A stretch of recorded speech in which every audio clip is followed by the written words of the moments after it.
I toss and I turn and I dream of what I need.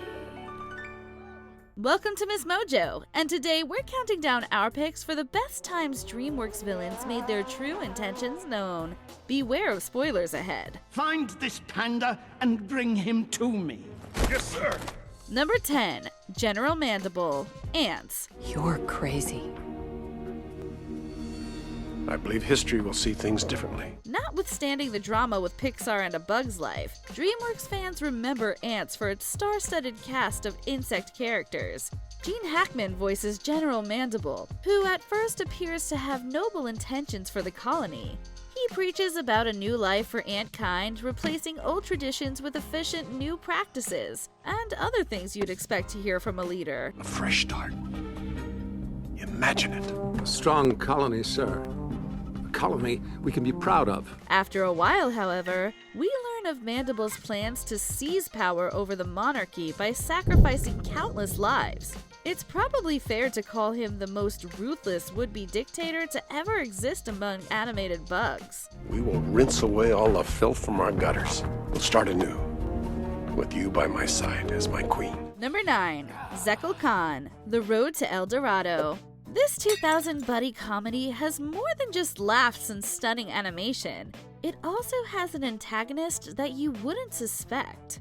The high priest of the city of El Dorado, Tzekel-Kan, initially welcomes Miguel and Tulio warmly and embraces them as gods. My lords, I am Tzekel-Kan, your devoted high priest and speaker for the gods.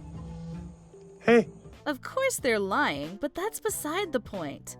As the story progresses, Tzekel-Kan exposes himself as manipulative, sadistic, and way too eager to offer innocent civilians to the quote-unquote gods. You wish to have your victims bound to an altar, or would you prefer them free range? Even though he attempts to justify this murderous behavior, it's safe to assume Tzekel-Kan only became the high priest to satisfy his bloodlust. Oh, my. It's not called the age of the jaguar for nothing. Number 8, Gagné, Turbo. How do you do it, shattering your own records year after year? Well, when a cheetah chases after a gazelle, does he ever stop to think, maybe I've caught enough gazelles? Maybe I should just settle down, try the vegan thing. No! Turbo is a fun animated flick about a snail following his racing dreams. The protagonist, voiced by Ryan Reynolds, is inspired by Guy Gagné, a French-Canadian Indy 500 champion played by Bill Hader.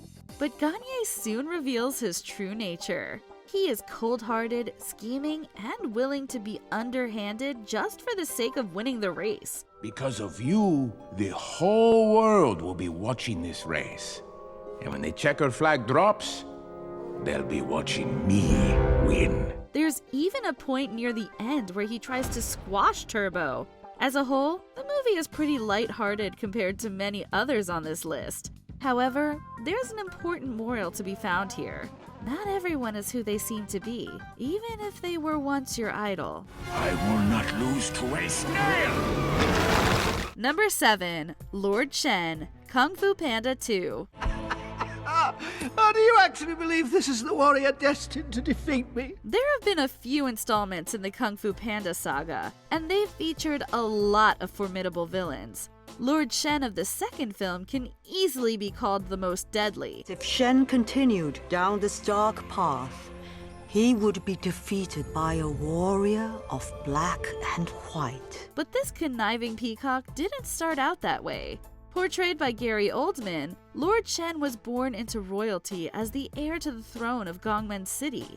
But this wasn't enough for Shen. He possessed an unnatural thirst for power and a desire to take over all of China. These sociopathic tendencies are definitely not what you'd expect from a royal, but they do make for a very entertaining and frightening bad guy. Yeah, it's your parting gift, in that it will part you.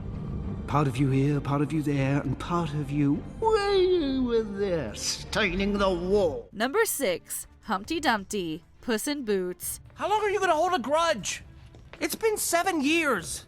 That's like 35 cat years. In 2011, we learned more about Puss's life before he met up with Shrek.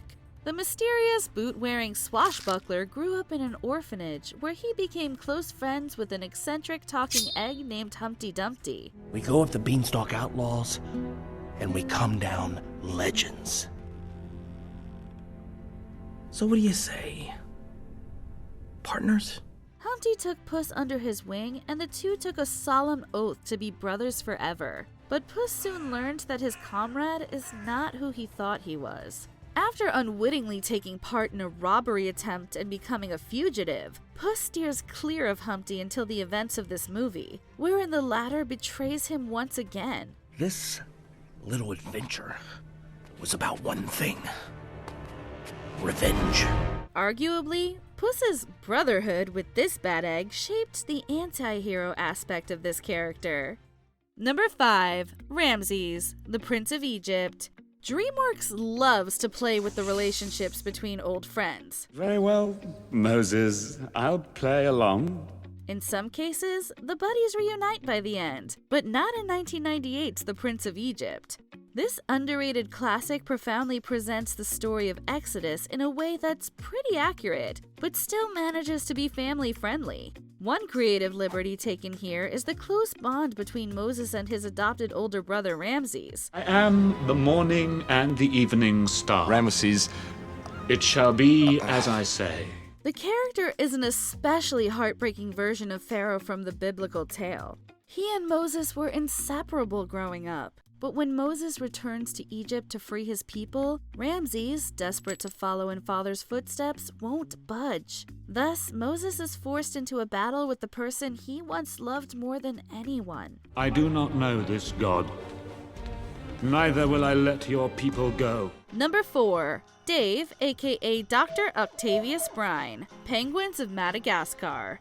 In Penguins of Madagascar, the fearless foursome we grew to love in the original trilogy embark on their own adventure. Here, they're up against the insane Dr. Octavius Brine. You think that's gonna make everybody love you? No, but they'll despise you. Ah! And I'm sure gonna love that. But this freakishly flexible mad scientist is more than he seems. In fact, he's actually Dave, an octopus who was upstaged by the penguins back at the Central Park Zoo. Behold, as I unleash the full power of the Medusa Serum. Watching his tragic backstory, it's hard not to sympathize with Dave and his lifetime of rejection. But after seeing him pursue our penguin heroes for the rest of the movie, we're hardly on his side. Dave, he has 8 limbs, but 0 remorse. Ramirez. Dave. Number 3. Professor Marmalade, the bad guys. Professor Marmalade, this year's recipient of the Golden Dolphin, the most annoying good creature on the planet. This 2022 film is a prime example of DreamWorks' experimenting with the roles of hero and villain. Except here, it's done with animals, including a guinea pig who turns out to be the real bad guy. All eyes will be on you tonight, not me. You're such a good boy. It was all you. Professor Marmalade is introduced as a philanthropist who's renowned for his good deeds. Being good just feels so good. Marmalade is tasked with reforming the titular gang of bad guys, but little do they know that the underhanded rodent has been playing them the entire time. Marmalade's plan to frame the protagonists presents a powerful argument, allowing audiences to really think about what makes someone good or bad. You stole the meteorite? Oh, it's not just a meteorite. Told you guys it's a butt. It's not a bat. Number 2. Hal Stewart, aka Titan, Megamind. We could rule the city. You want to team up? Even drew up some new costume designs, see? Costume design? You'd be the brain, so you'd get a little brain wearing glasses on your costume or something. Like the rest of the DreamWorks canon, Megamind was primarily created for a young audience.